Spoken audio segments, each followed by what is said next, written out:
Zoning Committee of the Plan Commission. It's good to see a lot of faces.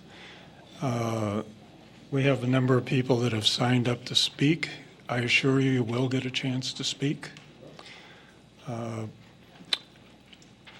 going to try, when you do speak, to keep on point as best we can.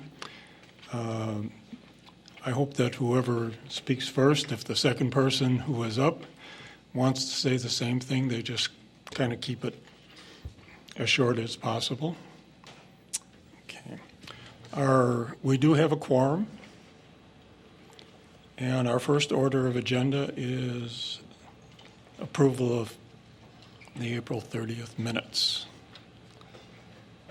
Move to approve minutes. Second. All those in favor? Aye. Aye. They are approved. The second item on the agenda is the discussion of massage establishments. And I think staff, Melissa, if you'd like to introduce that.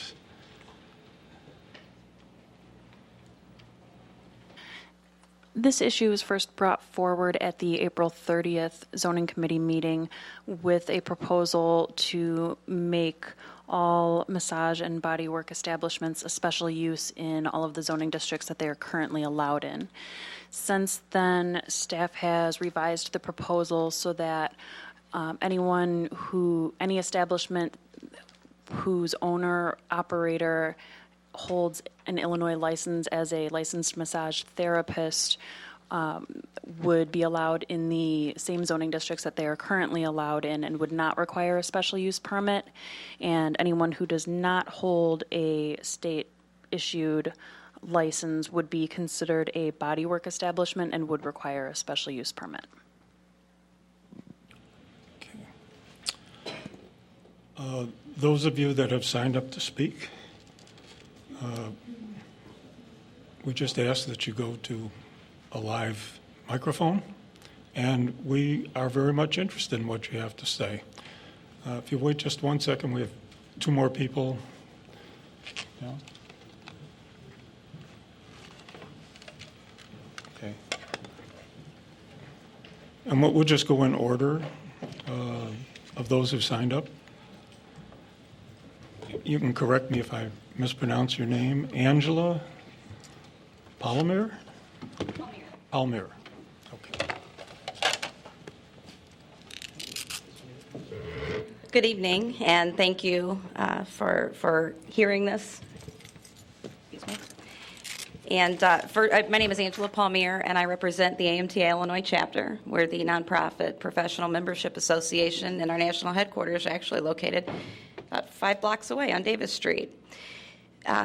I have had the opportunity to work with zoning commissions in various cities in the state of Illinois, but also nationally. Notice I said opportunity and didn't say pleasure.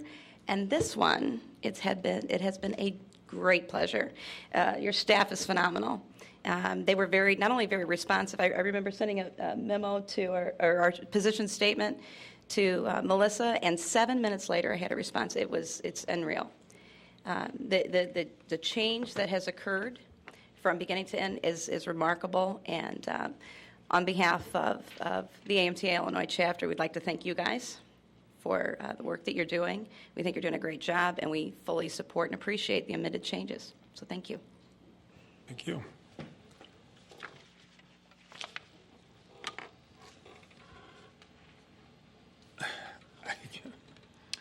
Looks like Chris G. Sir. Chris? Good evening, and thank you for allowing me to speak. My name is Alvis. It's not the real one, but this is my name. Alvis Doran. I'm the owner of Body and Balance in Evanston, located on Central Street. And I just want to thank you for allowing me to say a few words. I was amazed. When I read in I think it was Evanston Now, about my business being, I don't know, next to a business which had the problem that It happened in February and nobody informed me. Nobody said anything. I just had to find out, and I just was. I didn't know what to say, but I just want to assure you that I read all the new ordinance that you, and I think the zoning, it's a good thing, but at the same time we have to talk about competition and who is the best. If you have a restaurant and right across the street, a few blocks away, there's another restaurant. Do we have to put a zoning? I don't think so. I mean, if the other guy has a good food and the other, it's the same thing in our business. It's a little bit different. It's a different kind of approach. But as I said, we have Illinois licenses. We have a criminal background check with the police, fingerprinted, and national accredited. And I think it's enough for somebody who trying to make a business and to work as a massage therapist. I have this small business. I work on Central Street for a few years. I work for somebody else, a small spa. And in the last 6 years, finally, I had the gut to try to do it on my own. I came in this country 6 years ago, and I think it's a great country. I did all kind of things before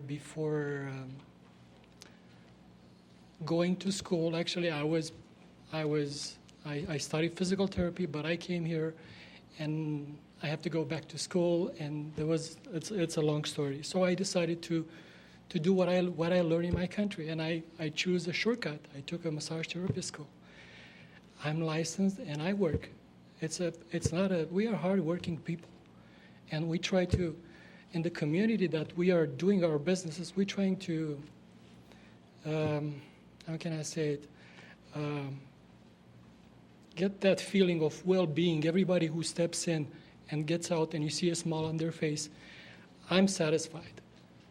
And I think the other massage therapists here in this room, they feel the same. So I'm just going to cut it short.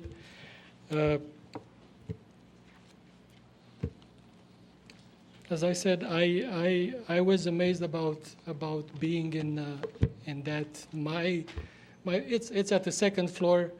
It's 2 rooms. I'm the only one who's working. I don't have anybody else. So I'm trying to make a living for me and my family, and I do all the American Cancer Society rally because I have cancer survivors in my family. I did the Evanston. I did every single one. So I hope that it's, as I said, we're hardworking people, and we have to go through working with you, because I know it's bad what happened. It's very bad. But somebody who has a license and is a massage therapist doesn't do that. Thank you so much. Thank you very much. Okay. Steve, how do you pronounce your last name? Rogny.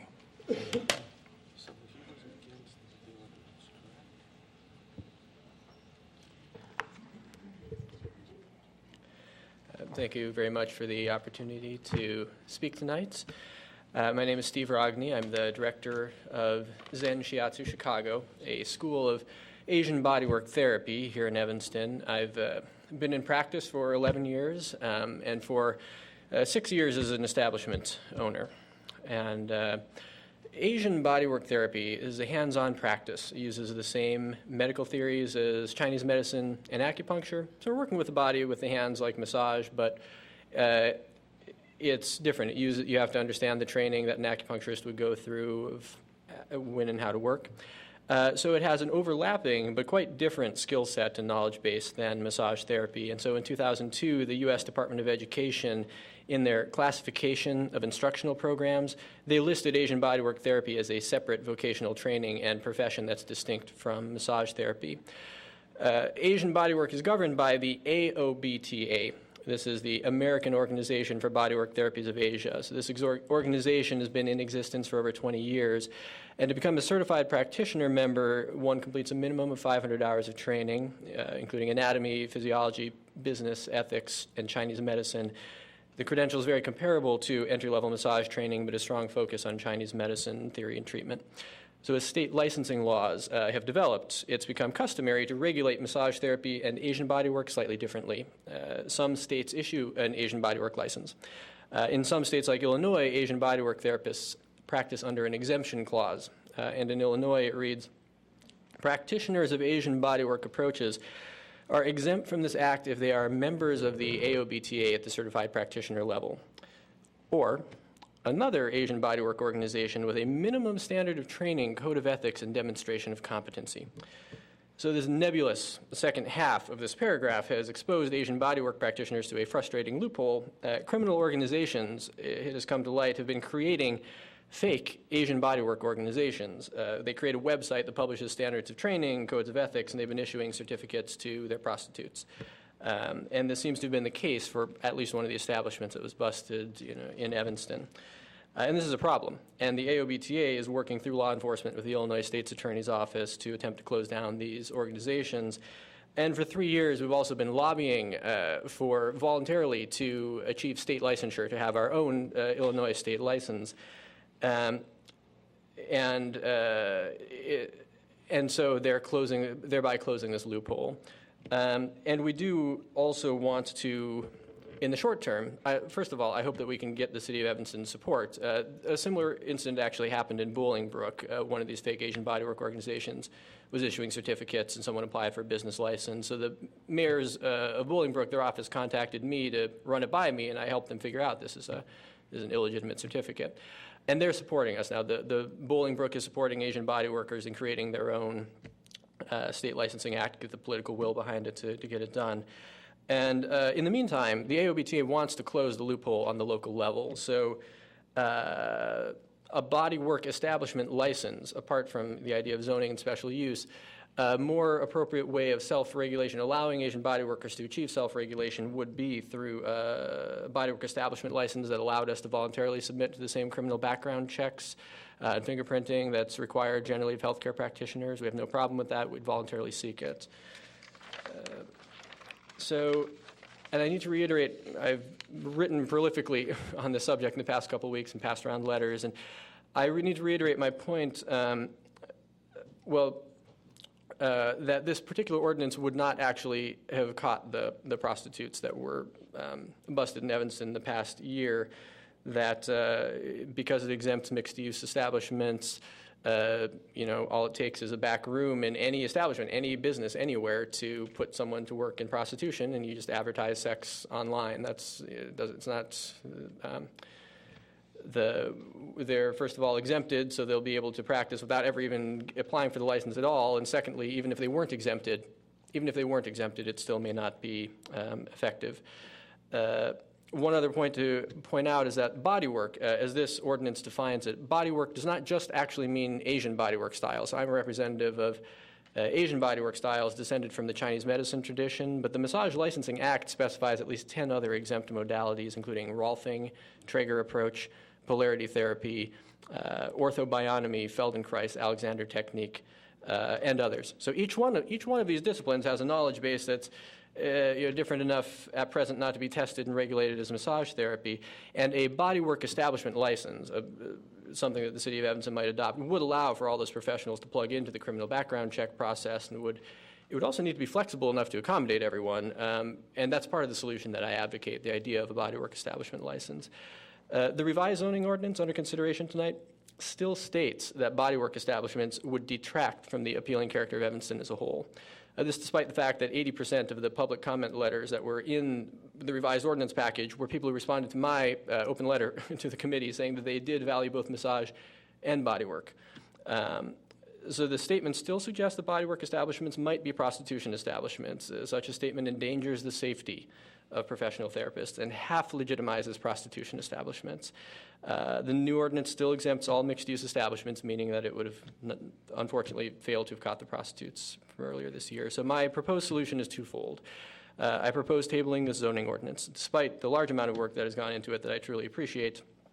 And indeed, I really applaud the step. It's a step in the right direction of recognizing that licensed massage therapists shouldn't be subjected to the special use process. That's exactly realizing that the state mechanism of criminal background makes sense and is effective.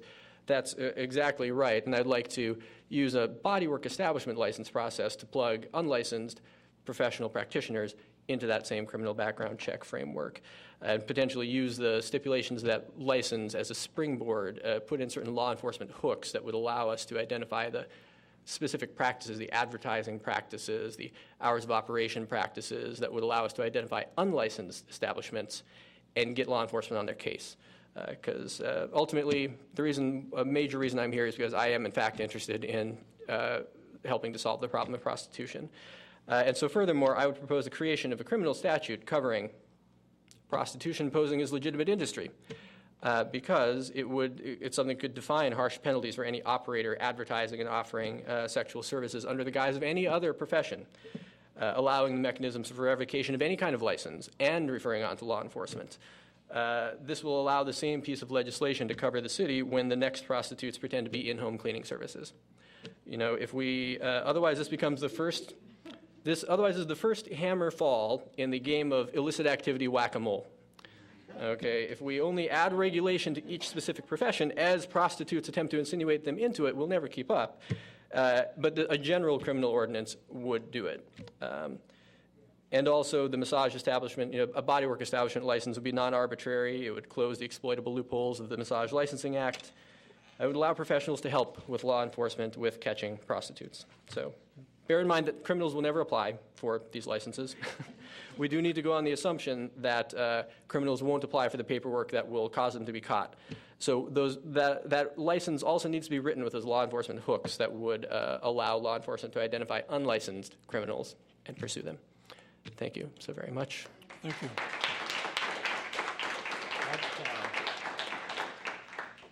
What hours do you think would be appropriate?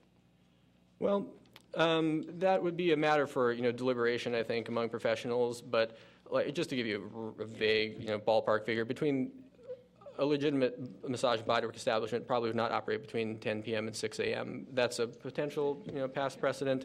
But again, I don't want to speak for. I don't want to make myself as an expert representative to cover the bases. Only asking for your personal opinion. Thanks. That's it. I'd say 10 p.m. to 6 a.m. Those would be times when you don't operate, mind you. Mr. Chairman. Mr. Ragni, do your views reflect a consensus among those involved in the bodywork establishment? They are representative of the views of the Asian bodywork community, about 130 individuals in the state of Illinois. We voluntarily put it to a vote and agreed by consensus of our unanimous vote of our state membership that we wanted to pursue state licensure. But I'm not a representative of those 10 other modalities I mentioned. About massage therapists, do your views reflect a consensus among them as well? No, I'm not a massage therapist. I know you're not, right. but have you talked to some?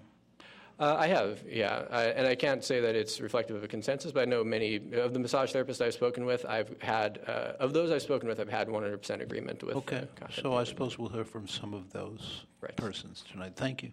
Thank you very much. Janice Mertz.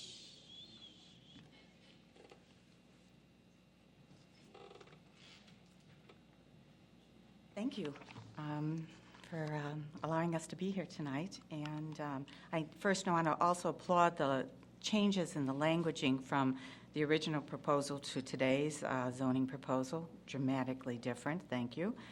My background is I live in Evanston for the past 25 years. I've raised my children here. My husband happens to work for the city.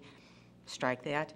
And I've been a practicing massage therapist in Evanston for 14 years.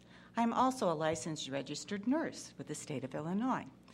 40 years ago, we faced similar questions of prostitution and nursing. Can you imagine?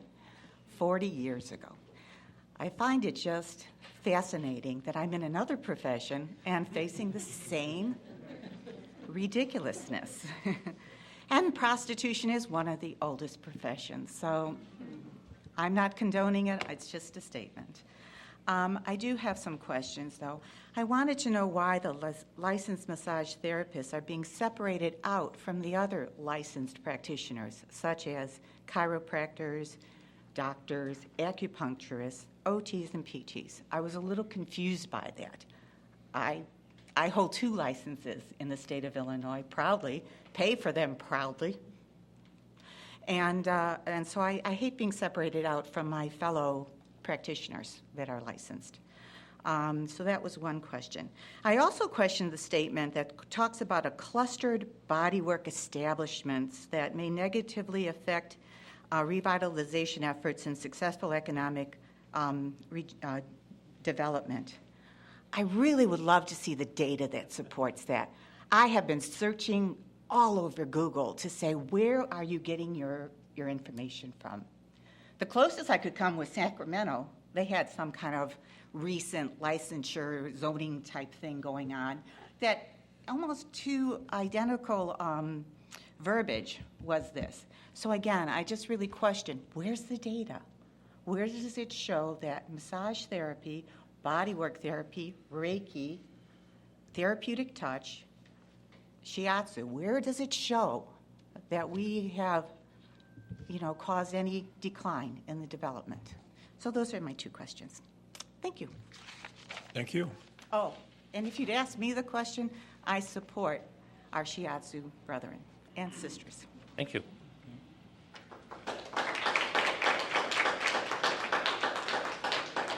Looks like Vid Linus.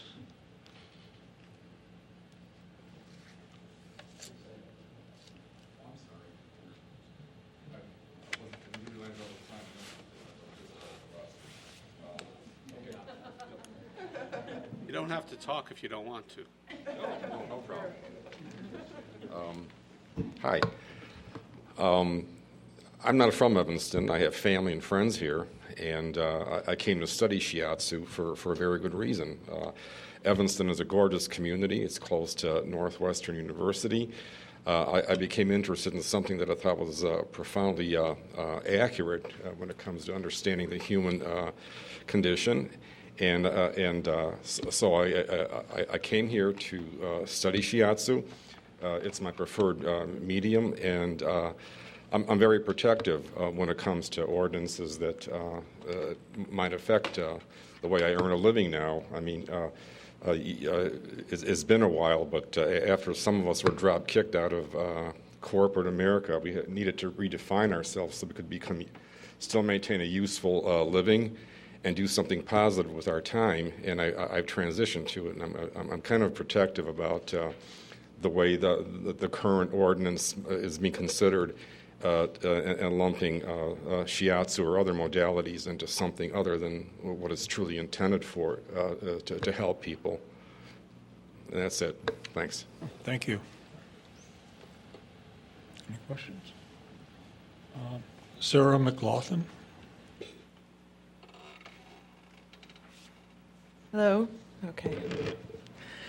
I just wanted to say thank you so much for the last meeting that you guys had, and all the work that Melissa has done since, and all the work that you guys have done since. As a licensed massage therapist, I appreciate the verbiage change in the ordinance. However, I must throw my support also behind Mr. Rogney.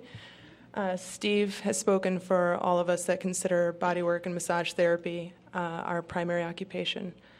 I'll keep it very, very short. In addition to agreeing with everything Steve has said, also, and Janice, I would like to point out again, under the potential problems related to bodywork businesses, where it says clustered bodywork establishments may negatively affect, we've heard people talk about that.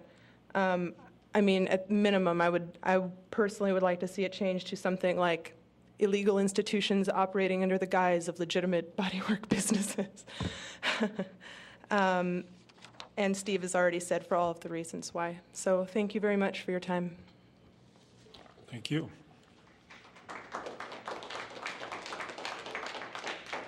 Nancy, is that Floy?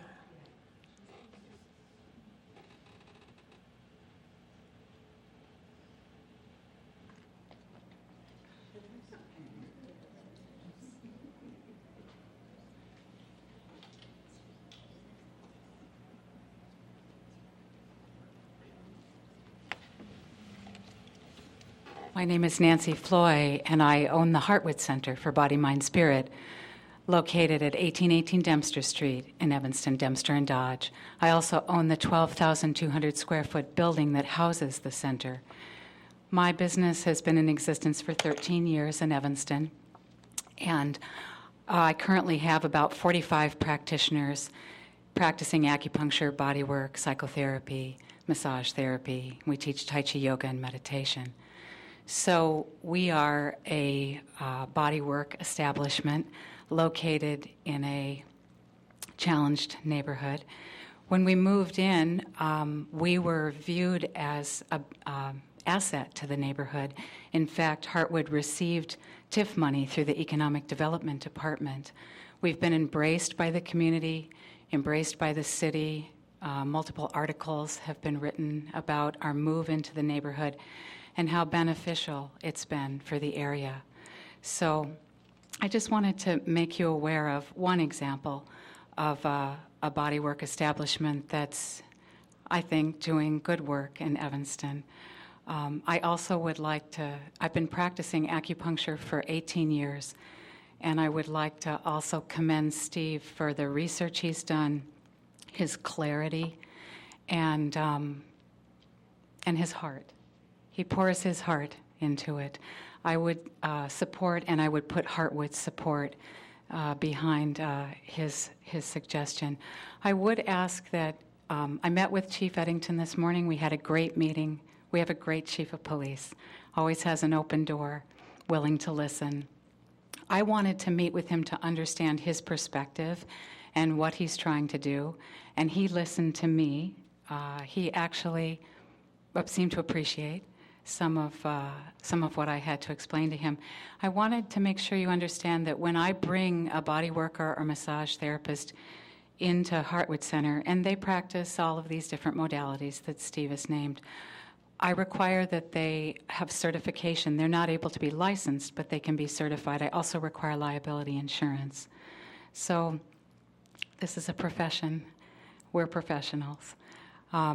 I would ask that as you move forward, whether it's through Steve's suggestion of a city license or you move forward with the special use permit, that you bear in mind that there are centers such as Hartwood. There's several of us in Evanston where we have, 10, 15, or up to 45 practitioners all working together, and that would be considered as well. Since it seems to specify more individual practices. So you could see my concern about when you talk about grouping. I mean, that's exactly what Hartwood is a group of body workers. So I think that's probably it. If you have any questions, I'd be happy to. Do you also do background checks? What kind of background check are you referring to? I was thinking criminal. I don't do criminal background checks because if a practitioner comes in and they're certified in shiatsu, Thai body work, rolfing, and they're present me with liability insurance, I do check references. I respect them as a professional in their field, and they're welcome to practice at Hartwood. Yeah. I do think that Steve's suggestion is excellent. I saw lots of you nodding. It seems like regulation is necessary. The chief shared with me the stories of some of the women victims from the prostitution bust that he made, and he likened it to sexual slavery. He used the word slavery. I think I can speak for all of us that we wish, we're healers. We wish for that to stop, but we don't want to be, our profession to be sacrificed in the stopping of that and the care for those women, men, young women and men. Yeah, any other questions? Thank you so much for your time. Let me ask you and prior and subsequent speakers, if you have suggestions as to how the city might do some regulation in a way that's not going to cause problems for people doing body work, I mean, people in these professions have helped many friends and acquaintances. I think it's important. Thank you. Some years ago, I was involved, a lot of years ago, I was involved in prosecuting massage parlors operating, houses of prostitution operating as massage parlors. Sad, difficult stories. Yeah. Maybe 20 of them. Not in Evanston. So I'm sympathetic to the goals of some people and Evanston officials who are trying to sort this out. It's not clear to me how to proceed. It's a bramble bush. It is. Does the city license for body workers make sense to you? It's possible that we could define body workers and figure out a process. Right. Even the definition is extraordinarily difficult. Right. But I thought, since there's people here with a lot of different backgrounds, and I didn't think to ask the earlier people, maybe you guys have ideas too. I think we would. You can inform us. I know the chief, when I asked him what he needs, he just needs a way to distinguish, obviously, and Steve identified that. I would say again, I think with Steve you have someone who is well educated on the issue and speaks for many. He certainly speaks for myself in Hartwood. And this idea of a license, it would be respectful to us and our profession, and it would give the police, according to the chief this morning, it would give him what he needs to help the young women and men. Most of them, he says, forced into prostitution. Thank you. Thank you.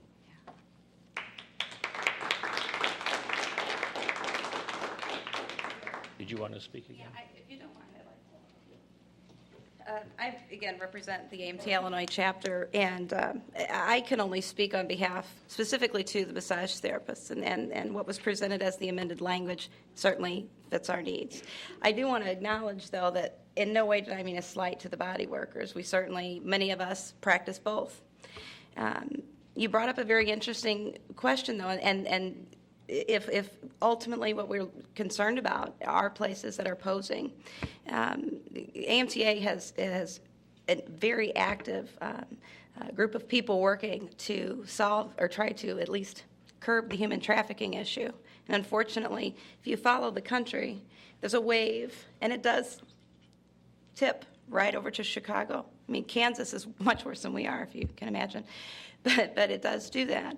And so we definitely have mechanisms and identification things in place, and we're also working to follow, because these businesses, when cities such as Evanston make a decision to say we're not going to let this happen here, they run. And you're exactly right. There's no paperwork that they fill out when they have to do something like that. Then they stop and they travel. So what we've been able to do through our network, we have chapters in every. Illinois is obviously the chapter here, but we have chapters in all 50 states. And we're able to track and watch where these people are going, so we're actually helping municipalities go, you've got somebody here. We would absolutely not only support what you guys are trying to do here, but we would also support and participation in that particular issue, something that we feel very, very strongly about. And we certainly don't want to soil the reputation of our body workers. Thank you. Thank you. I just want to say that, just ran out of my head. Tell us, Yes. I guess we're not recording. Oh, I don't. So you don't have to restate your name. Oh, good. Okay. I just wanted to say that all of us in this community are just as interested in putting a stop to prostitution as you guys are.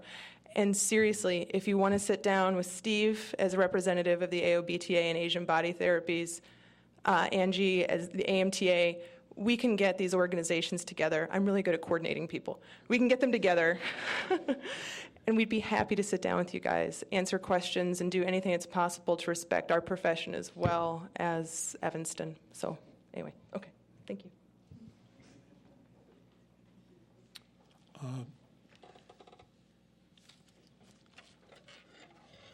Kathy Morris Hoffer? I don't think I pronounced your first name properly. My name is Katha Morris Katha. Hoffer. Yeah. I'm Katha Morris Hoffer. I'm an Evanston resident for a long time, and I'm also a lawyer and the legal director at the Chicago Alliance Against Sexual Exploitation. My organization provides free legal services to survivors of sexual assault and survivors of exploitation through prostitution. And I'm here tonight to echo and support so many of the comments that have been made, and particularly to echo Steve's call to table this proposed ordinance. On behalf of the Chicago Alliance Against Sexual Exploitation, it is our opinion that Evanston, rather than using zoning laws to attack the problem of prostitution, Evanston should focus on the true root of prostitution, the demand side, those men who purchase sex. Prostitution in Evanston would not exist if men from our community or elsewhere didn't purchase sex here. As a matter of simple economics, anytime there is a person who is working in prostitution, there are tenfold more men, primarily men, who are the customers.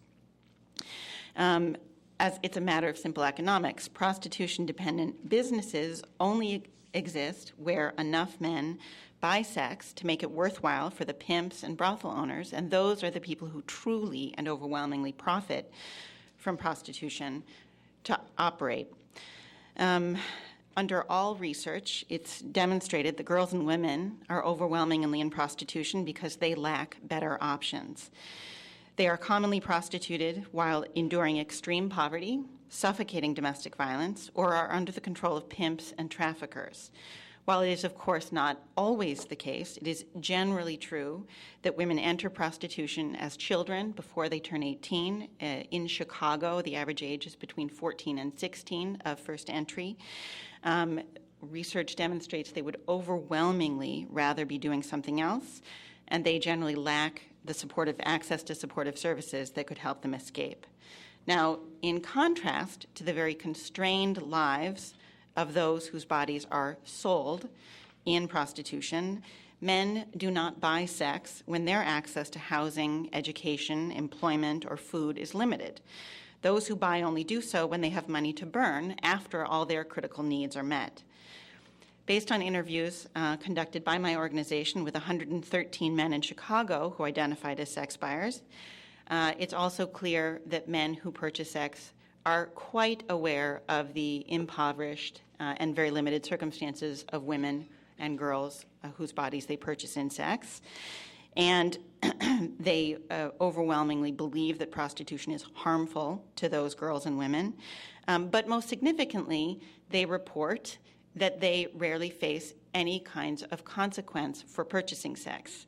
And even more significantly, they report that if they were to face consequences, or if they were reasonably afraid of facing consequences, they would be deterred from purchasing sex. So I really want to encourage you to take the enormous energy and will that is in here and the obvious will and intelligence that you have on the committee to try to take a stand and make Evanston a place that publicly opposes prostitution by being hostile to the demand for it. Also, because of the impunity of most sex buyers and the common conflation of massage or bodywork businesses with prostitution, I have no doubt that many therapists in this room have actually developed their own methods for deterring demand. I have spoken with many massage therapists who talk about the difficulties of advertising in a world in which lots of men call up to try to find out if their business is actually a business in which they can purchase sex. So you have, and again, it is obvious, I would hope, that men who purchase sex are not, well, the research shows they're not tremendously different from average men. And one of the ways in which they're not that different is they're not brilliant in some way, right? In order to figure out where, I didn't mean that as a slight on men. It doesn't take a degree in rocket science to figure out where to go to purchase sex. A lot of times it takes trial and error, and thus harassing legitimate therapists. But if they can figure out where to go to purchase sex, right, so can the police and the law enforcement agencies. And those agencies, there are other cities and other communities that have, by aggressively focusing on demand, done a great deal to limit prostitution in their communities without landing on the lives of legitimate massage therapists who may very well be willing to collect phone numbers. What are the phone numbers of the people who called in a given month requesting things that made it clear they were seeking to purchase sex? I mean, it may very well be that you have a group of people who'd be willing to cooperate in some creative ways with the law enforcement community. So I appreciate very much your time and attention. My organization is a lead agency behind a multi-agency campaign called the End Demand Illinois campaign. We engage in legislative and policy advocacy. We were the agency that was behind Illinois becoming the first state in the country to completely immunize from prosecution anyone under the age of 18 for prostitution-related crimes. Last year, we led the campaign for a new law that allows us to seek the vacation of convictions for prostitution-related crimes when we can demonstrate that the person was actually being trafficked, that is under the control of an abusive pimp at the time of the conviction. And we do believe that prostitution, while it may be the oldest form of oppression on the books, we believe that because not all men purchase sex, and in fact, we believe that most men spend their entire lives without ever feeling the need to purchase sex. We believe that it is something that can be deterred and ought to be deterred by going after them. Thank you. Thank you.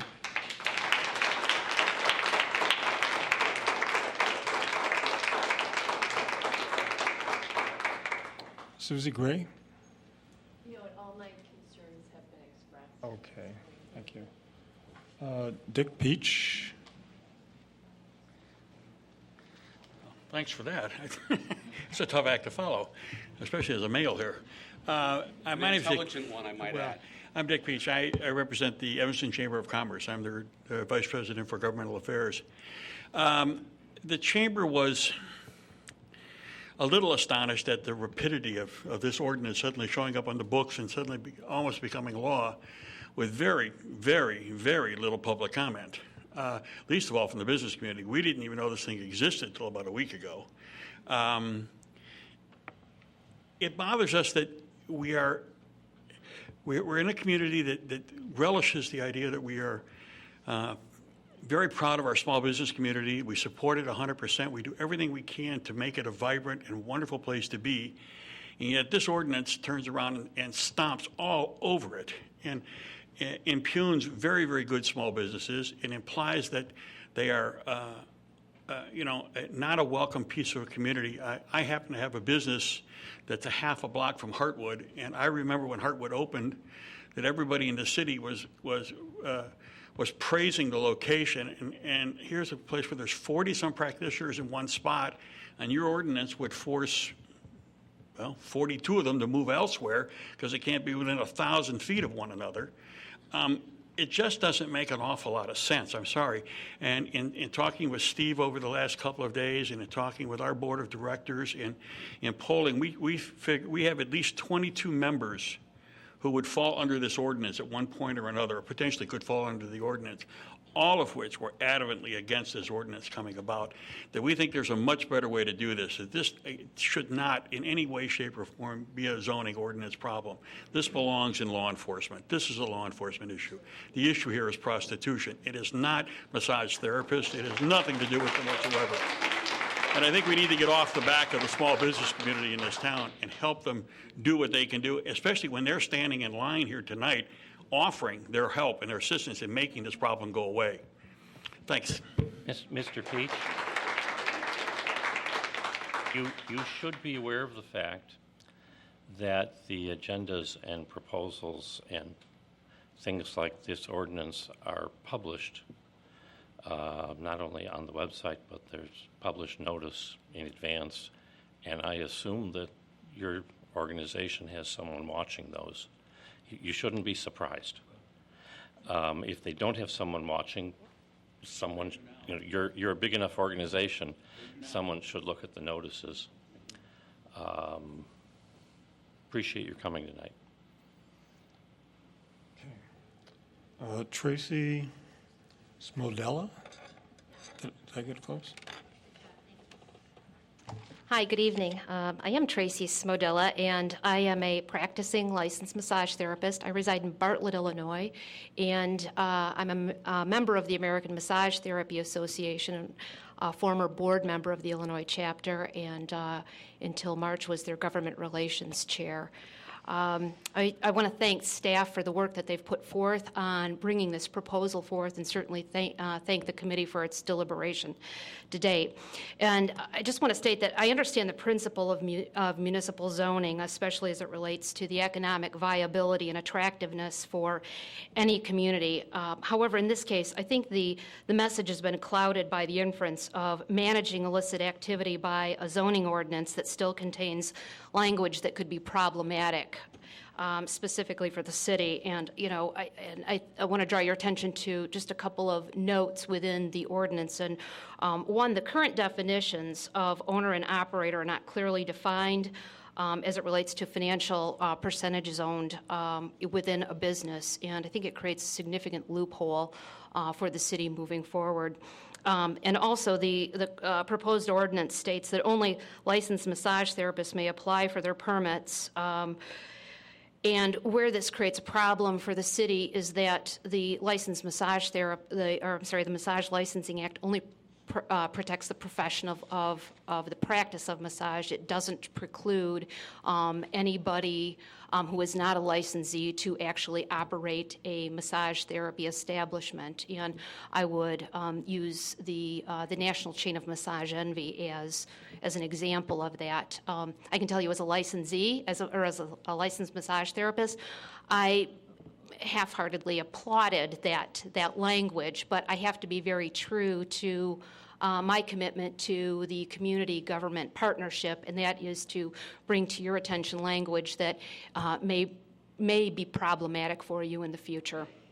But further, I just wanted to state that in my government relations experience, I believe the better and sensible way to manage the real problem that is evident in this proposal, and the evident problem is prostitution, actually comes from drafting preemptive language that would preclude the opportunity of the advent for illicit activity. On April 17th, after 2 months of very mindful deliberation, I led a group of massage therapists and body workers, along with the staff and law enforcement in Mount Prospect, pass a common sense ordinance before their city council that met the needs of the community without infringing upon the rights of the massage therapists and body workers. I've since discussed the Mount Prospect ordinance with their staff, and they are more than willing to avail themselves to Evanston in this process. They too are looking to curtail illicit activity. They're looking for more communities to partner with. And again, I echo so many of the sentiments that were issued tonight, is that Evanston does not have a problem with massage therapy and body workers. Evanston has a problem with prostitution. Keep them separate. Address the problem as you see it. We're willing to partner with you in drafting language that makes sense, but please do not tread upon the fair practice rights of people that are viable members of the business community and your neighbors. Further, the issue of human trafficking has come up several times. And again, while I think we want to separate massage therapy and body work from human trafficking, much of what Kathy shared is spot on as it relates to, it's not just the issue of prostitution, it is with human trafficking. My experience in working with Mount Prospect and other municipalities in the suburban area, we've been partnering with an organization called Stop It, and they too are looking for more community government partnerships in ending the tragedy that is human trafficking. So thank you. Thank you. Is there anyone else that would like to speak that has not signed up? Signed up. Oh, you did sign up. Did I miss you? Probably. Oh, okay. Go ahead, just identify yourself. Okay, I'm Jean Lindwall, 625 Library Place. You just skipped me. That's all right. The only certification I hold is from the American Institute of Certified Planners. I'm somebody who actually is thrilled that there are so many massage therapists and body workers in town. I've been getting massages on a pretty regular basis over the last 10 or 15 years, and they're wonderful. I want to comment specifically about I don't believe that the zoning ordinance is an appropriate mechanism for trying to address prostitution. I mean, there are many, zoning is about land use. And prostitution is really, it's an illegal activity that should be dealt with as such. But I wanted to comment on a couple of, really in terms of massage therapists and the relationship to the city's economic development plan, which hopefully you've all seen, something that the city council adopted. When did they adopt this? January 11th of 2010, and I think they readopted it fairly recently, and there's an economic development summit on Friday. But among the things that it says, among the vision, the economic development vision statement, includes nurture entrepreneurship in Evanston. Many of the massage therapists in town are sole practitioners. You've heard people who have, started businesses, grown their businesses over the years. In terms of the city's also adopted several, a set of 5 targeted industries that they want to really encourage and support because they create jobs. Among them are the healthcare and wellness industries. I think that the massage and body work falls right under that category. And the second is baby boomer markets. And as a established baby boomer, I can tell you that's the kind of service that many in my age demographic value. I think the other thing that's important to remember is that small businesses like massage therapy or the Body Works, they're destination uses. People come to the downtown or Central Street or Dempster Street or where Noyes Street, Foster Street, to avail themselves of the services of preferably a licensed massage therapist. I mean, I certainly support licensing because that protects the consumer. But once you're there, there are CVS in downtown. There are restaurants. You can go stop and have a cup of coffee. I've got a CVS across the street from my office in the Loop, but I'd much rather, if I'm downtown and there's a CVS across the street from my massage therapist, I'm much more likely to use the one in Evanston than the one at work. So I think that there's a lot more. I don't think that is appropriate, desirable, or good public policy to place any additional or unnecessary impediments on new massage therapists or body workers who want to establish a business in Evanston. I think they should be encouraged and supported, and not made to go through a special use process for really, I think,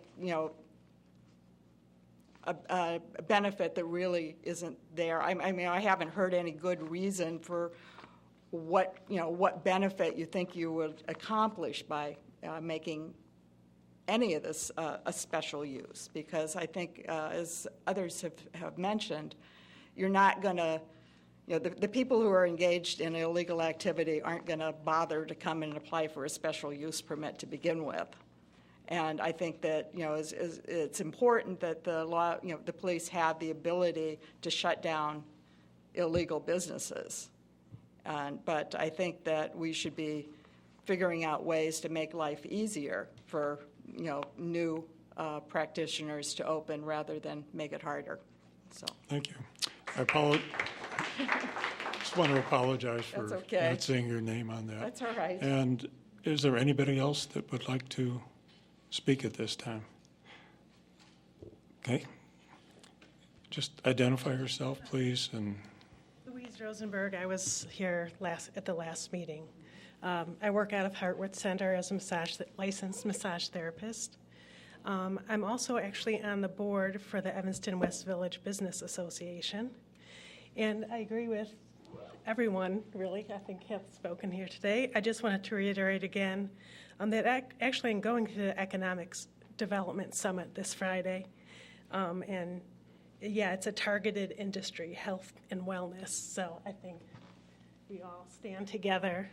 And I was wondering if you can say kind of where you guys stand now and what our next steps are going to be, so we don't just kind of all leave here and then wonder what's going on. Let me try and address that. Thank you. First of all, everybody that spoke tonight is helping us. And this is just the beginning of the process.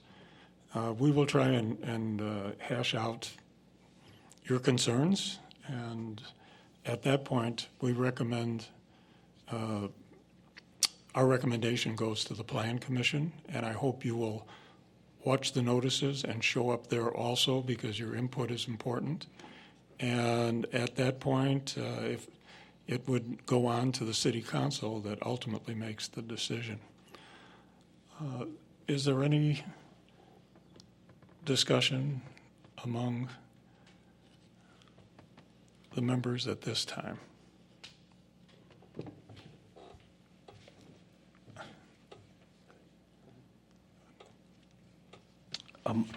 What sort of came to mind tonight is I don't know whether it's part of the Hippocratic Oath or just a maxim, an oft-repeated maxim that one hears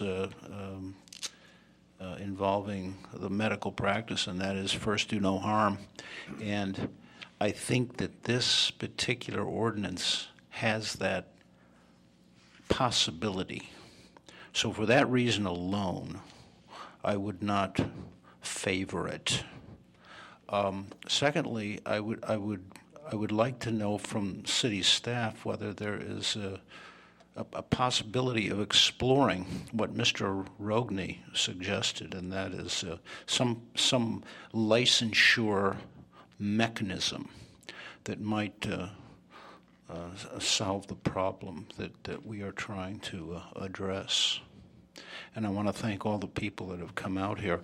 Miss McLaughlin and Miss Rosenberg were here at the last meeting, and they've really gone a long way in educating us. And I want to thank them very much for that.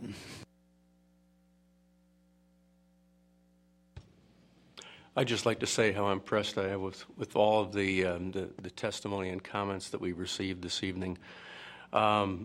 So many representatives of such a noble list of professionals here as a response to such a horrible, ignoble series of events. It's very encouraging, very heartening. Speaking off the cuff,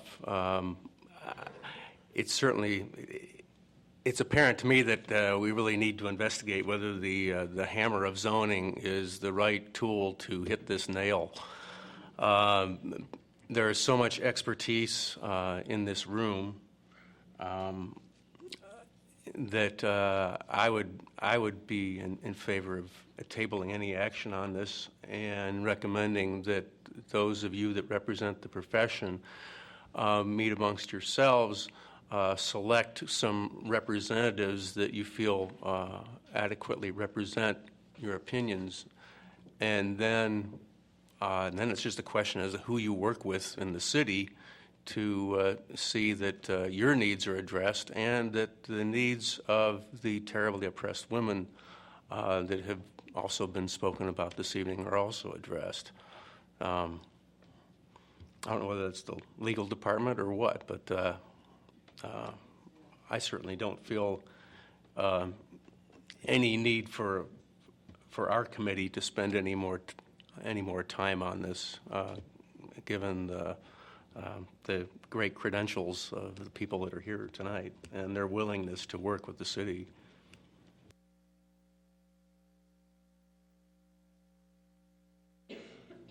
Yeah, I saw you. You can go before me if you want. You know, when I saw this come before us, I was pretty surprised because, you know, prostitution's a legal issue, and I really appreciate the testimony that's been given here today. It's been real thoughtful and very concerning for the individuals that are affected. I think that we should reject any zoning that tries to address this issue.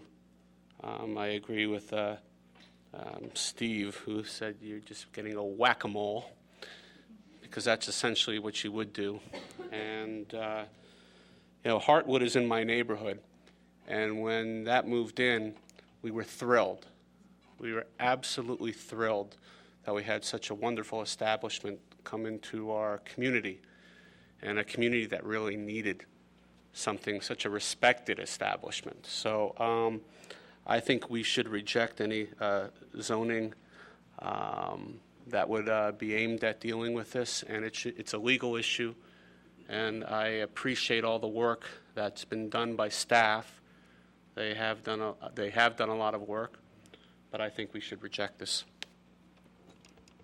I would disagree with my colleague.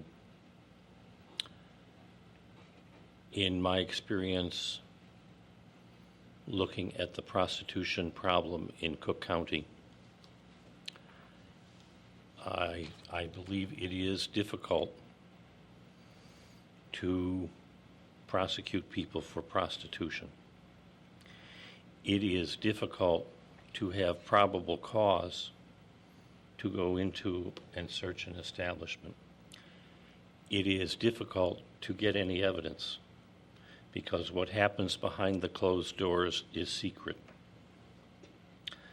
The standards for prosecution are very high. The standards for bringing an action under zoning ordinances and similar ordinances are much lower, and the difficulties of proving the case are much less. And for that reason, I believe that it needs to be addressed in the zoning ordinance. It may be that the only thing that needs to happen is we need a definition.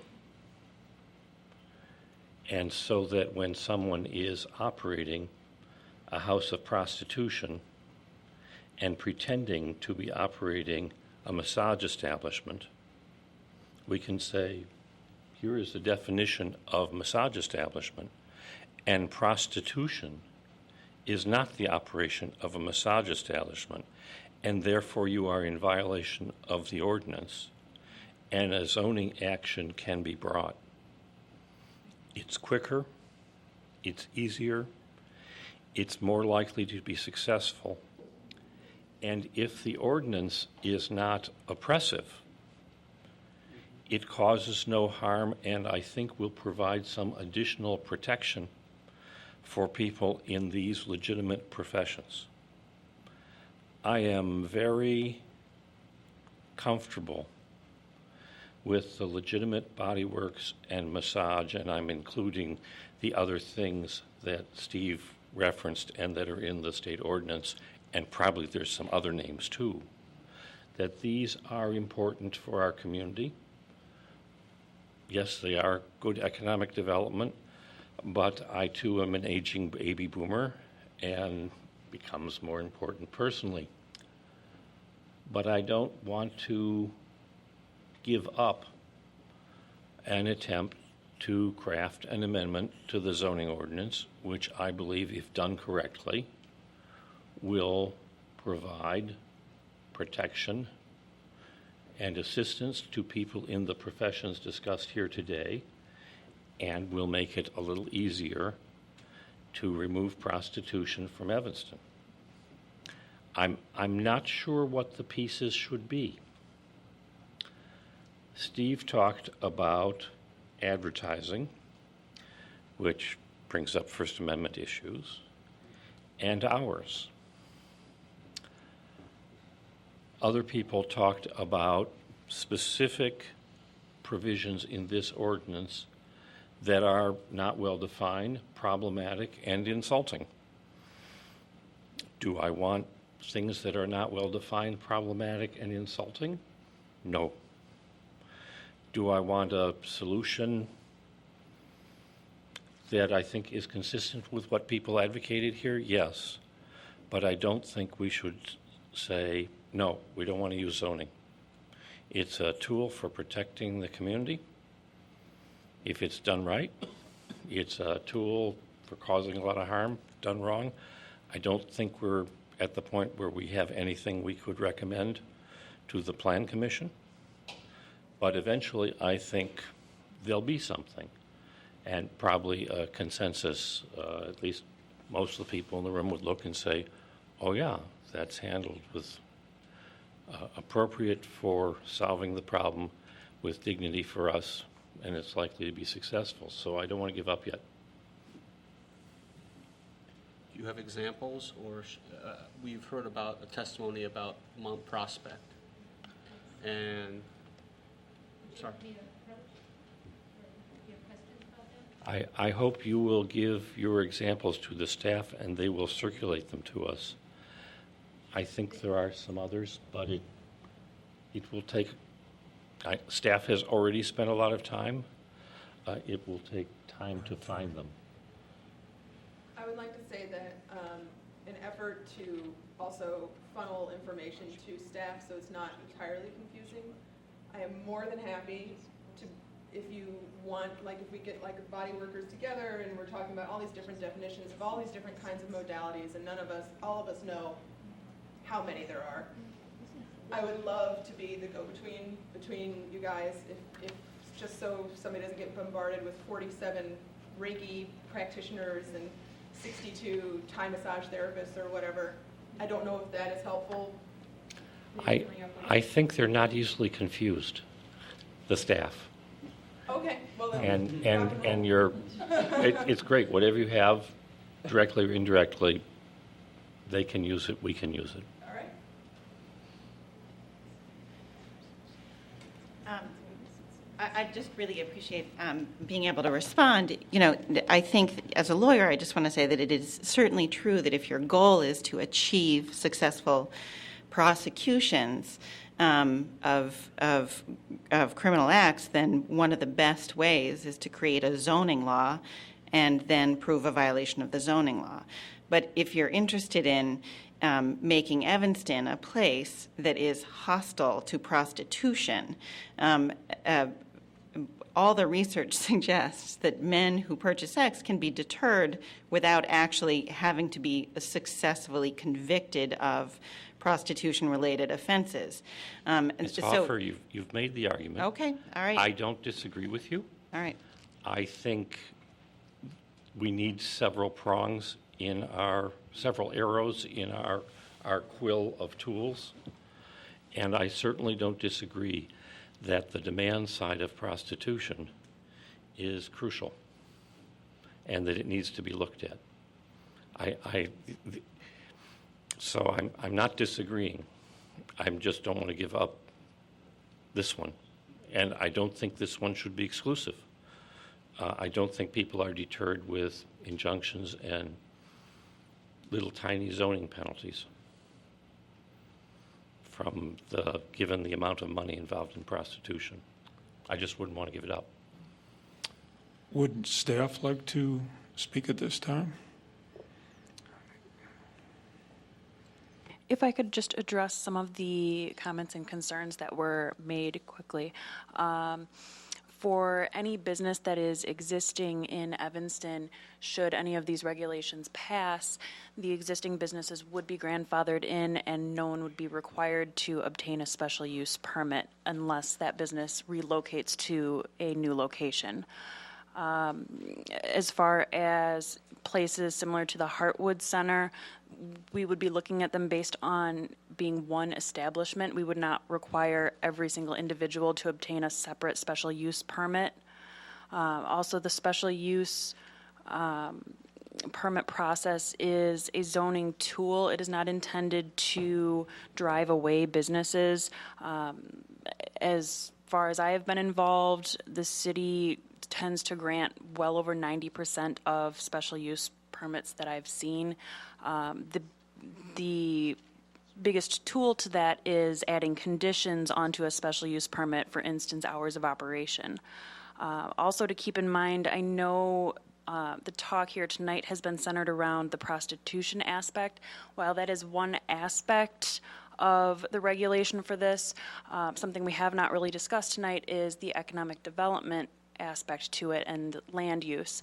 I know there's questions whether or not the clustering of any of these businesses could have a negative impact, but given the close proximity to Chicago and the harsh regulations that Chicago does have for these businesses, it's a possibility. Now, if businesses come in and need to obtain special use permits, they would be looking at them on a case-by-case basis, and it's very possible that multiple locations would be perfectly fine on one street, but it's also possible that it might not be, and at least we would have that tool to look at each of them. Just to close quickly, as far as considering these uses similar to a medical use, I don't think anyone in the industry would want that. There are other zoning issues that come into play with that, such as increased parking requirements, and I don't think anyone would want to go down that road once they see the differences between that. Finally, with regard to the licensure aspect, staff has discussed that and the law department has some concerns about that. If that's something that the zoning committee wants to explore further, we will definitely do that. Yes, you too. Nice to meet everybody.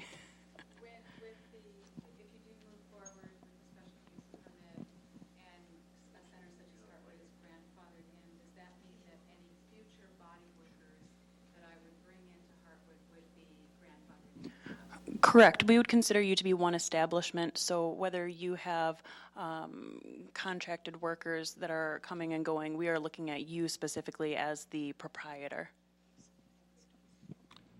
Dennis Marino, Manager, Planning and Zoning. We would request the committee consider a continuance of this matter to a future date to give us, at the staff level, time to really analyze the excellent comments and suggestions that have been made tonight by the speakers as well as the committee members, and to do some additional research and to look at multiple paths and alternative paths for pursuing this, but we would like the issue at hand to be continued. At the next meeting? I think that's up for the chair to determine, given our schedule. June, we have a major issue already on the agenda, so July might be most appropriate. I have one more request. I wondered if Chief Eddington could be invited to that meeting and we could have a chance to interface with him directly. Is that appropriate? Or I will certainly extend that invitation to him. He's been more than willing to attend, so we'll make him aware of the proceedings tonight and then let him know the date that it will be extended to. I would like to bring one other matter to people's attention. We're barred by the Open Meetings Act from meeting with more than 2 people. So I could meet with 1 person, but not with 2 people. And the underlying rationale of the Open Meetings Act is we should act in open meetings. Staff can meet with you. We just have that open meetings constraint. And so on the continued date, if we get that far, you'll hear us debating and discussing the matter as if no one else is in the room, although I'm sure it's on our minds that you're all listening. But as we go forward, you should know the board members face that constraint. Council members face a different set of constraints, but not that one. I would move that the matter be continued to July 25th. 1, 2, 3, I guess July 18th, which would be the 3rd Wednesday in July, at 7 p.m. in this building. That would be our next, or our normal scheduled date for that month. Right. Do we have some discussion on that? Or you moved? I moved. Do we have a second? Second. Okay, all those in favor? Aye. Opposed? Okay. We got till July 18th. Continued. We will continue that. July the date? July 18th. Okay. Can we take a... We can take a 5-minute break before we go on to the next item, and thank you all so much.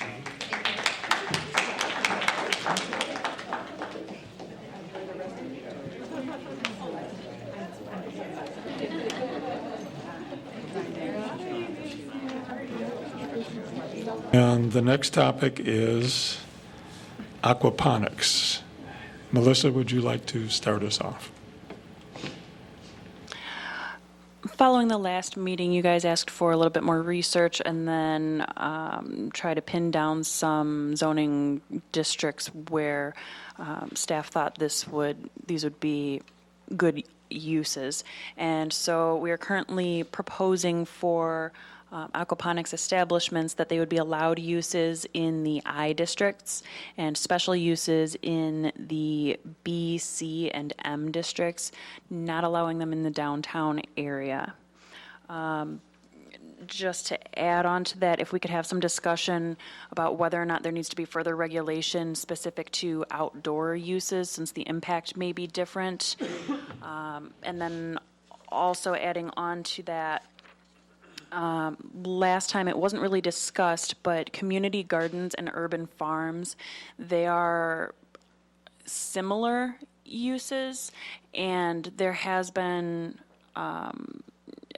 people have approached the city looking to have regulations for this in the future so they can bring their businesses in. So it's something that needs to be discussed. Now, if you guys feel that those uses are similar enough, we can go with the same regulations and either group everything together or keep separate zoning definitions. If you feel that they're different enough that it needs to be a separate discussion, then we can go with that route as well. I don't have a zoning map with me. Do you by chance have one? Thanks. And let me ask, the M district you were referring to is? MU, MUE, and MXE. Right.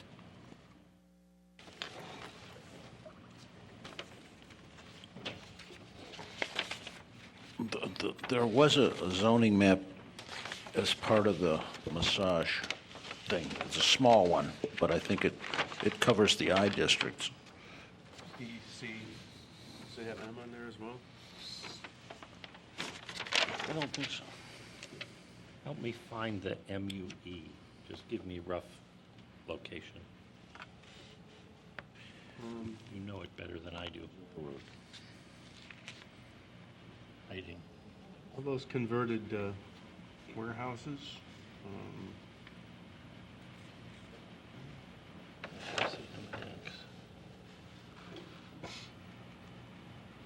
Yeah, why don't they have MUE on there?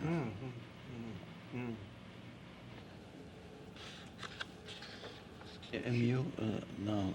No. I don't see, I see an MUE, transitional manufacturing employment. It's this color. I can think of one on Ashland. Yeah, and isn't there one on Maine, east of McCormick, across the canal, across the street from that commercial On district? Pittner, maybe on Pittner. Does anyone know what page this thing starts in the PDF? It's page 115. Thank you. Okay, I see one here. Ashland. Ashland, where it's up.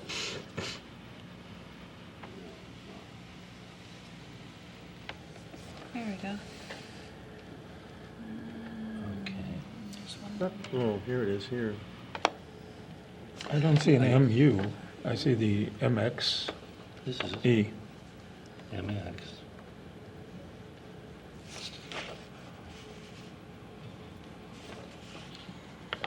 But there was an MUE. Yeah, the MXs we found.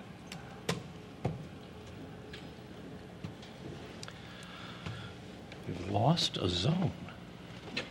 Yeah, we don't, you don't have MUE on there, is that it? All right. It's small, maybe it's obscured.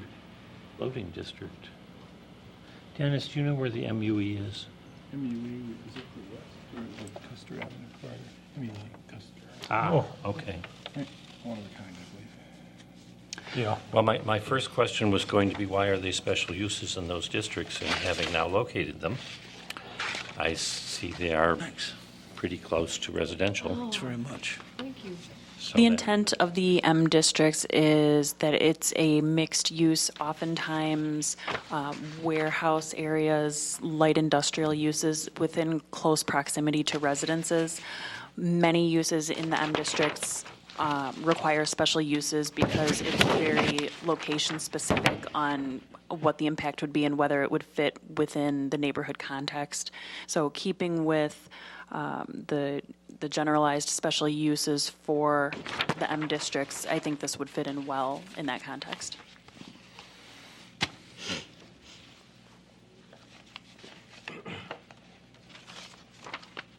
This looks pretty good, pretty simple, pretty clear. Can you re-explain the community garden concern? Community gardens are neighborhood-based gardens where multiple residents might come together so that each resident has a certain area or a certain plot or maybe just a few plants, but altogether it's making one big garden. It could potentially be a good use for a vacant property in a residential neighborhood that isn't being used for anything else. We would have some concerns about what all could be kept on the property. We don't want all sorts of gardening junk accumulating, but I think that could be addressed through zoning concerns. Currently, you could not have a garden like that on a vacant piece of residential land. The primary use of land would have to be a residence. So instead, that land might sit there vacant. Don't we have a community garden right now on water reclamation district land, paralleling the channel, but on the east side? Yes, we do. Okay, and that is not within our ability to regulate?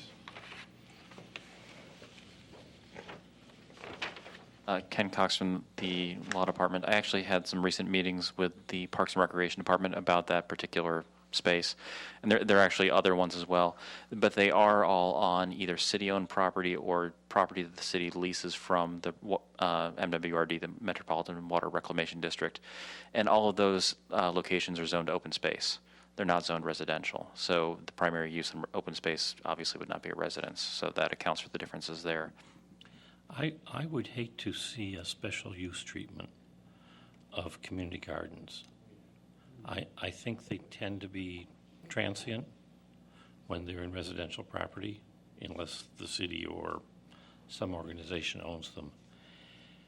It's hard to, given a set of regulations about accumulating infinite amounts of gardening tools and detritus might be appropriate. But it's that's a difficult process for a community garden. And it's hard to imagine cumulative impact of community gardens on the adjacent residential if they're operated in an appropriate manner. I mean, we could do satire of 1,100-foot distancing requirements between the bean plants, but Very good. thank you. How about between the zucchini? How much space between the zucchini? But I don't think we need special use treatment unless some problem unforeseen develops. How do you feel about lumping those three together? Aquaponics, community gardens, and what was the third one that were? Urban farms. Urban. And given the proposed regulations for aquaponics, that does not allow them in residential areas, so I would almost encourage you to go separately with community gardens at least. Urban farms may be along the same roads as aquaponics. I think I'd want to see community gardens separate, defined, maybe some regulations, but not special use treatment unless we have some problem. Aquaponics, I think, can, particularly outdoor, can look pretty industrial, and maybe special use is appropriate for it.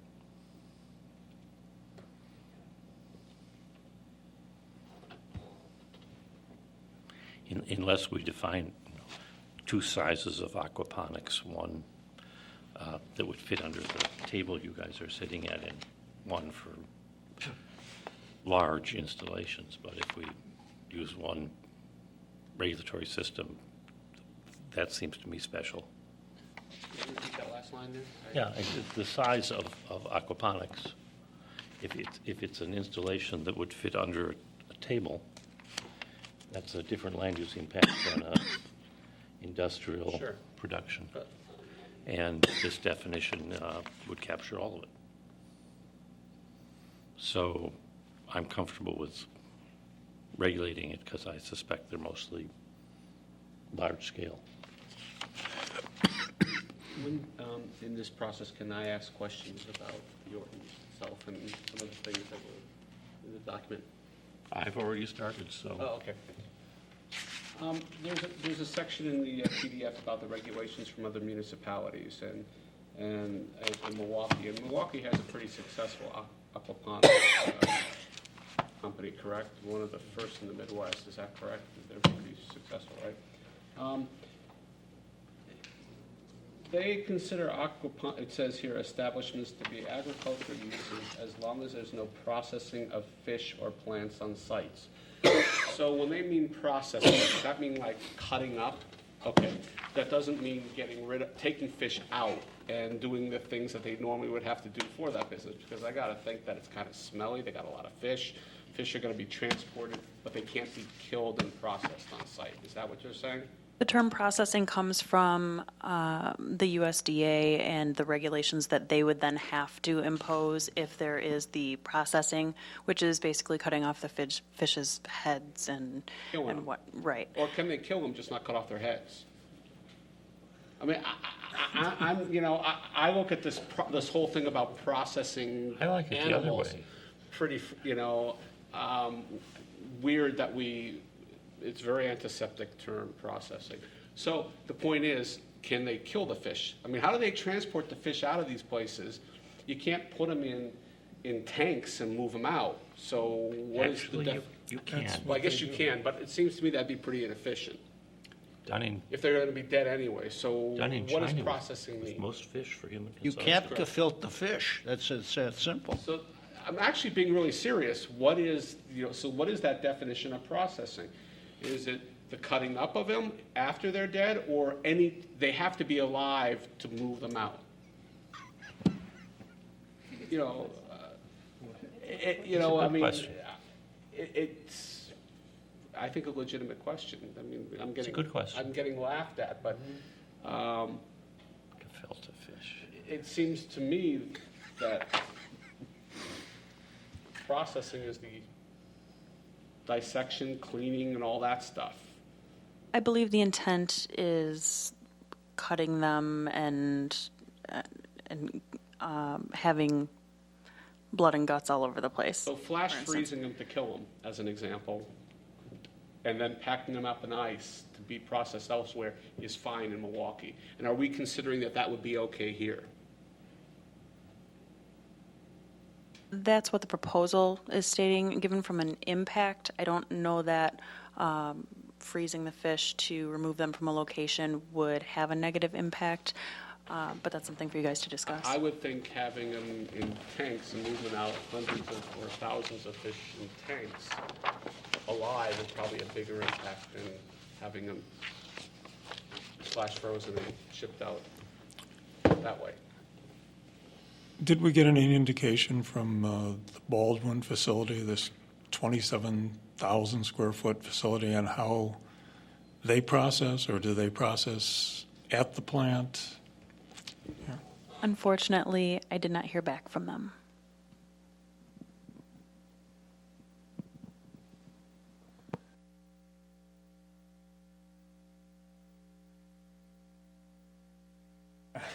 Go ahead. No, that's fine. I just think I'd Okay. like to understand that.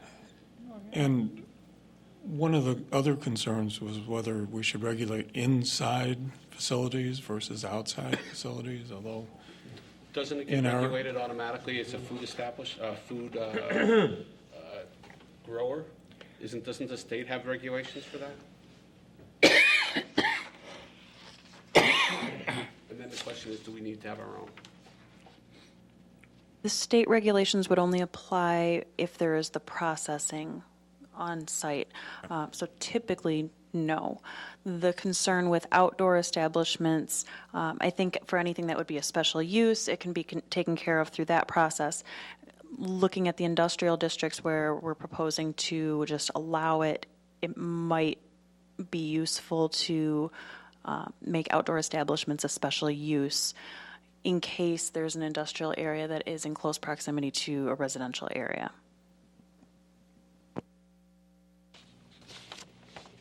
And these are closed systems, correct? I'm sorry I wasn't here at the last meeting, but these are closed systems, right?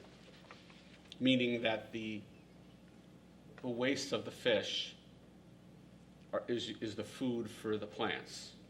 Correct. Sorry? I have the exact same question. That's what it is. The nature of aquaponics is that there's a tank with a sustainable amount of fish in it, and the fish waste becomes the food source for the plants, and the plant waste becomes the food source for the fish. There is no extra filtration system needed. Right, so nothing is coming external, and they don't create waste from that goes into our sewer systems. Correct.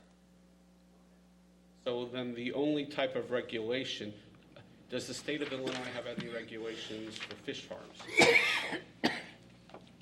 And inspections of fish farms? I believe they do.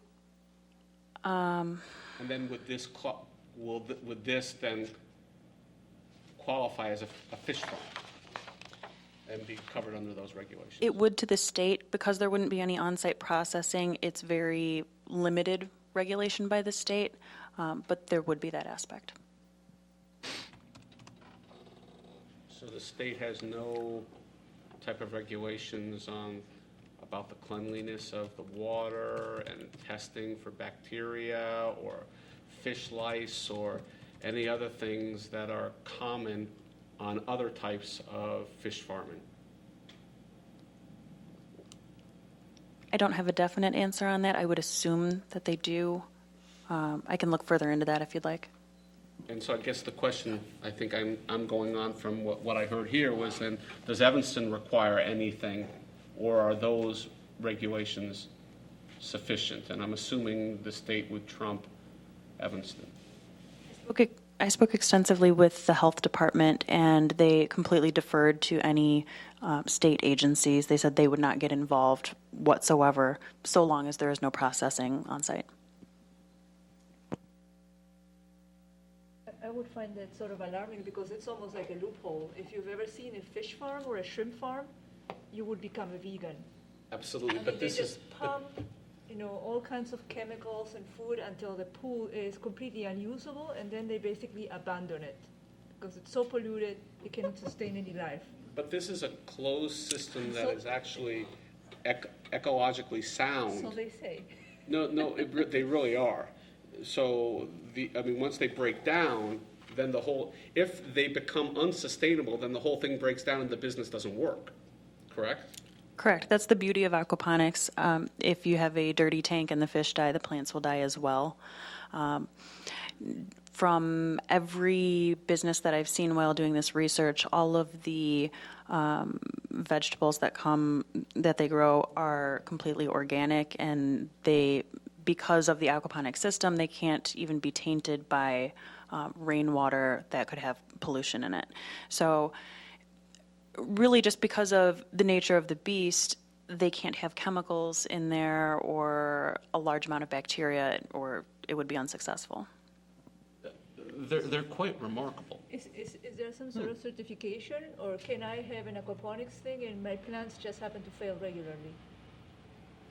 You know what I mean? Then it's I not just pump the aquaponics. chemicals and my plants died. I have to put new ones. It's not aquaponics then. Or it's not done right. But what these companies are doing this for business. This is their business model, and if they're not successful, if their ecosystems aren't successful, they go out of business. And the question is, what do they do with what they have when they go out of business? They dump the fish in the channel, and I think another. I figured you'd ask if fishing was allowed in the. Yeah, and one of the concerns is the type of fish that they're raising, whether it's something that's common to our area or it's an invasive species. If somebody decides to go out of business and dump it. Well, there's regulation of the invasive species. But The DNR regulates it. There's pretty extensive regulation now. Everyone is freaked by the Asian carp The problem. Asian carp issue. And if you watch on YouTube, you'd be freaked too. It's astonishing. It's going to be the new gourmet fish one of these days. You may be right, but the DNR is looking at that very carefully. Now they're having all their funding cut, so they may stop looking at it seriously next year. It's astonishing what's happening there.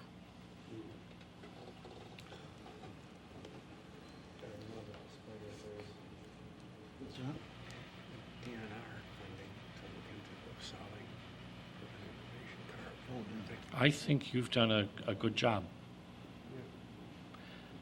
It will be, I think it's reasonable to treat them as special use. I think it's reasonable not to in the industrial areas. Say that again, Scott. What did you say? I think it's reasonable to treat it as special use outside the industrial areas and as a permitted use in the industrial areas. And I think from a land use perspective, it's a good job. From a ecological, invasive species kind of question, it's really beyond zoning. But what you've done is makes sense to me. And as far as urban farms, would you want to lump those in with the same? How would they be defined? Can I ask, before we go to urban farms, can I continue on the? Yeah. Okay. I'm not in a Okay, hurry. we're excluding a downtown district. And I understand not wanting to have them, take up floors of buildings. But why couldn't they be underground? So if somebody wanted to take up, or if that building wanted to be built where you had a couple floors, and why couldn't that be a special use? You can still deny it for any other reason. I don't think it's worth considering, because just parking underground is now close to $30,000 a space. And that's one level down. Go several levels down, you've got the seepage and water problem that goes way up. It's astonishing, the cost. So I don't think it's an issue that's likely to arise. Wouldn't they also need sunlight? Not Unless they wanted necessarily. to use the ultraviolet and But spend a lot of money on I think that's what electricity. they do. A lot of these have do they? artificial lights. Yeah. And there are some of these things that are multi-level. Stuart?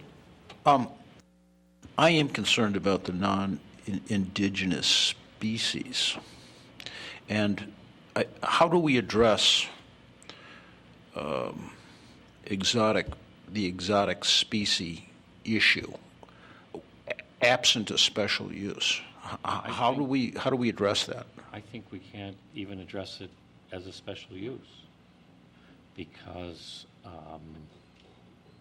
we don't have the expertise. Well, who does address it then? The state addresses the exotic and invasive species. One of you said non-indigenous. Well, there would be a lot of fish that are not indigenous that we'd still allow or encourage these. Okay, all right. Okay. I understand. But it's a concern of mine as long as I think it's going to be addressed. Now, it's the state is the one that's charged with looking into those questions, I take it. I agree. It's an important concern. I mean, if it were a special use, could we not inquire of the operator, and could that no exotic species be? Well, it may be that exotic species are appropriate. Well, okay. Okay. Okay. Species are. I think you just have to be in compliance with whatever the state of Illinois regulations are. I don't think we should specify any type of species. Okay. It's covered by the state. Okay. But we need to I'm hoping specify for that the edible state, piranha.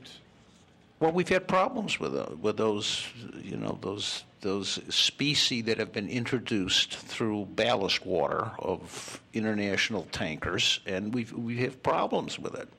Yeah. It's no small thing. But these companies are in business to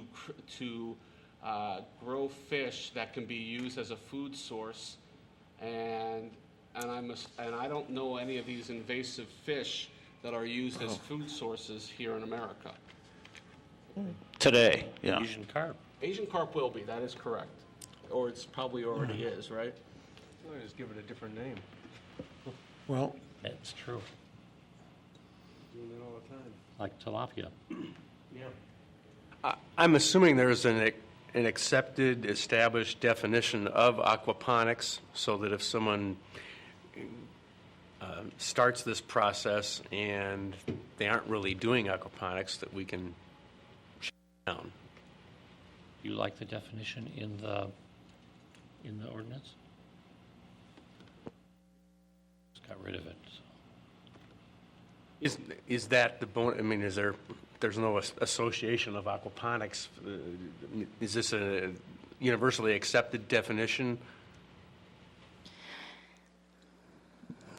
It is a combination of many definitions that were found, and I think it would be accepted among the industry. How do we compare to Milwaukee's? Is Milwaukee's in here? I don't think it is, is it? I don't think it is.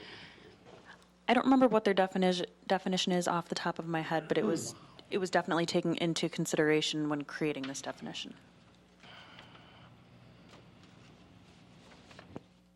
I think I would like to have special use, whether it's an industrial district or not, until we have a track record, until we get some history and see if there are any associated problems with this, and then we can revisit it. But until we know what we're dealing with here, I'd like to have all of this special use. It's not unusual to find a common fish with an uncommon name being introduced to try and make a sale.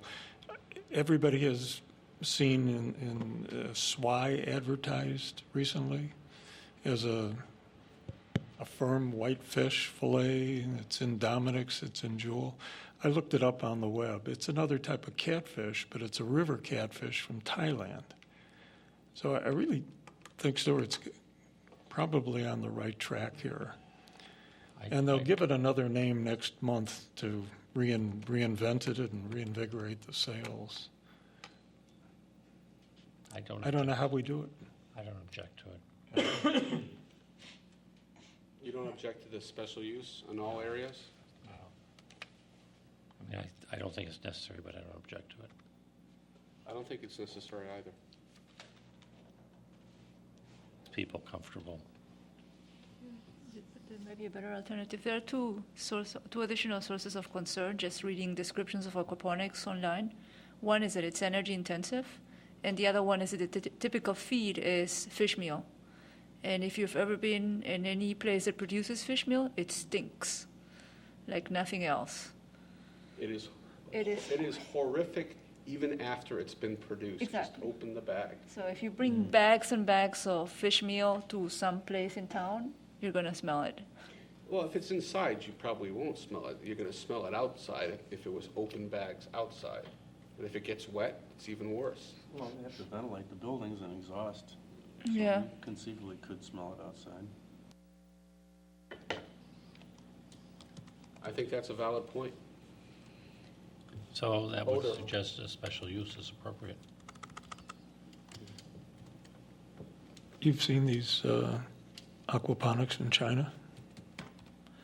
I have not seen aquaponics. I have seen fish farms, Fish and the farms. fish are shipped live to the Processing, yeah. They, there's the refrigeration in parts of China is iffy, so people are afraid to purchase fish that are not live. That's right.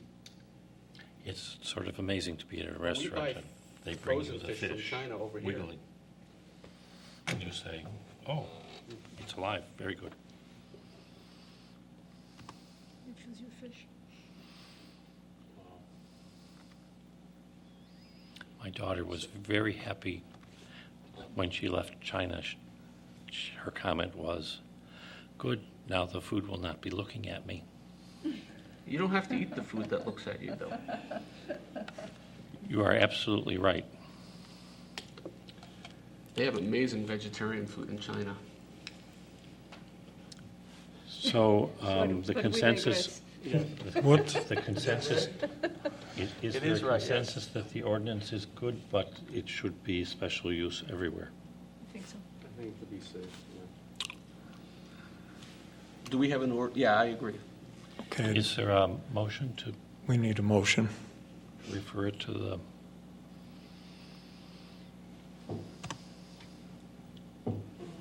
Could you motion this motion to make this? to refer it with that change to the Plan Commission?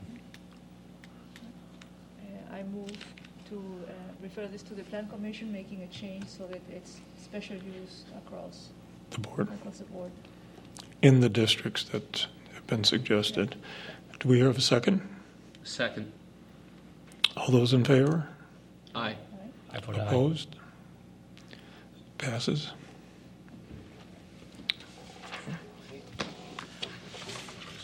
I guess before I could deal with the urban farm question, I need to understand a little more about what you're thinking of as urban farm.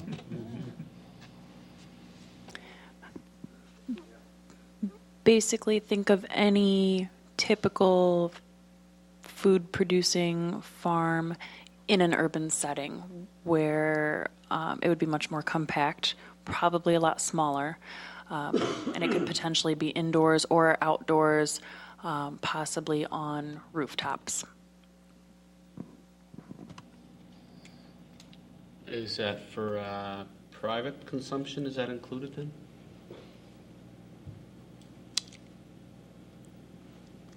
It could be if it was for private consumption, but it was an accessory use. So you have your home, and on the roof of your home, you want to have your garden up there. We wouldn't be regulating it in that way. It's more intended for an actual business. To be an urban farm, wouldn't it have to be decent size to justify the cost of the land? And we really don't have a lot of land here.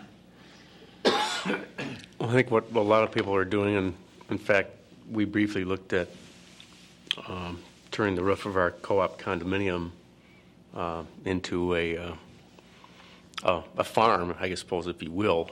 And if we could find a farmer partner, it's worth investigating. When we have a huge flat roof with no obstructions.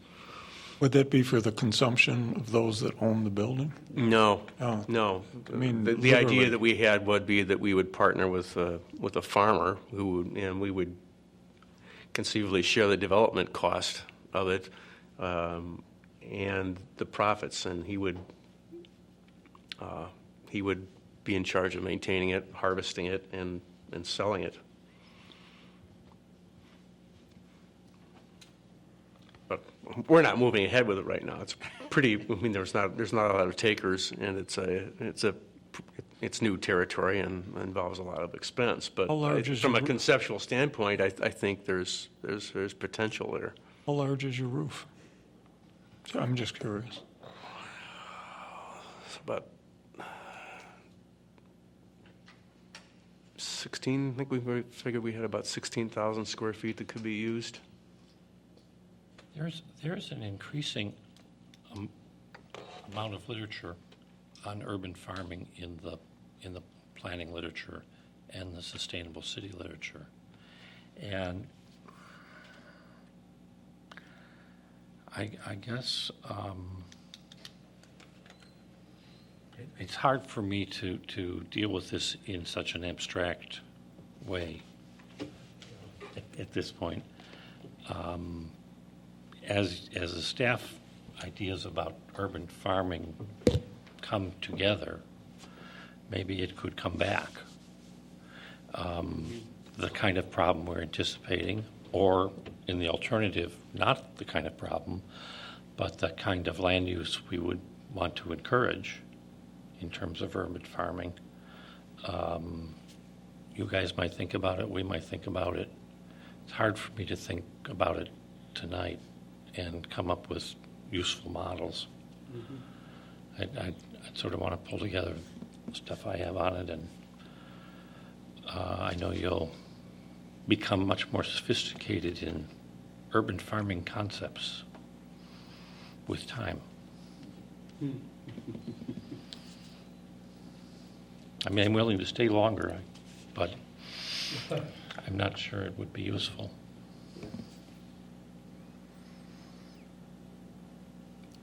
So much as I hate to continue things, that's my preference with respect to thoughts on urban farming. There's no problem to continue this. Anyone who showed interest in doing this in Evanston gave us about a 1-year lead time, knowing that it would take discussion. So that's perfectly fine. I can come back with a lot more research and information, some examples. That'd be great. On Ravenswood, in the city, there are a lot of both gardens and it looks like vegetables on large scale being grown, and it's probably on UP land, railroad land. I wouldn't imagine that it's, the railroads know about it. Now, whether they just look the other way or not, since it's a community project, I wonder if that's something that you might be I defining. think someone is managing that. From the railroad side. Or the I mean, city, or or the- the city side, or the community organization. Yeah. That's when I Because there's see some the liability little issues. benches and Yeah. divisions. Yeah. It's hard for me to imagine it's spontaneous. And you see that going north on the bike path up in Glencoe and Winnetka and Wilmette. So perhaps it's worth finding out what they're doing or not doing. You haven't talked in a while.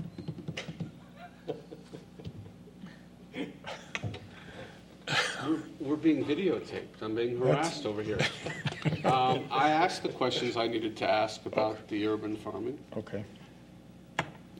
I also, if you want me to tell you what I think of it, I think it's the way of the future. People are going to be growing their own, turning their property. It's too expensive to be harvesting and bringing into the urban area.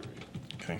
As our gas prices go up. So is the consensus that we need to do some more research on it and then take it up again perhaps at that same July meeting? Yes. Okay.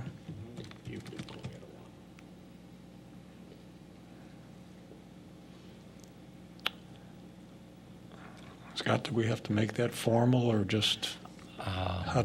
It's not noticed up for tonight, so I don't think we do. If you want, we can make it formal, but we're not continuing a hearing, so. Okay.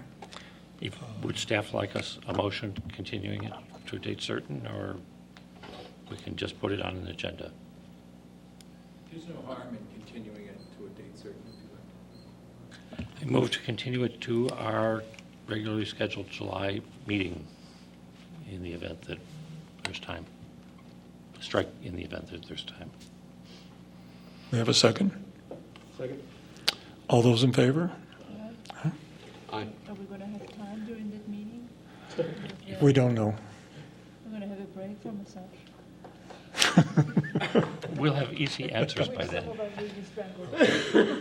Do we have any new business?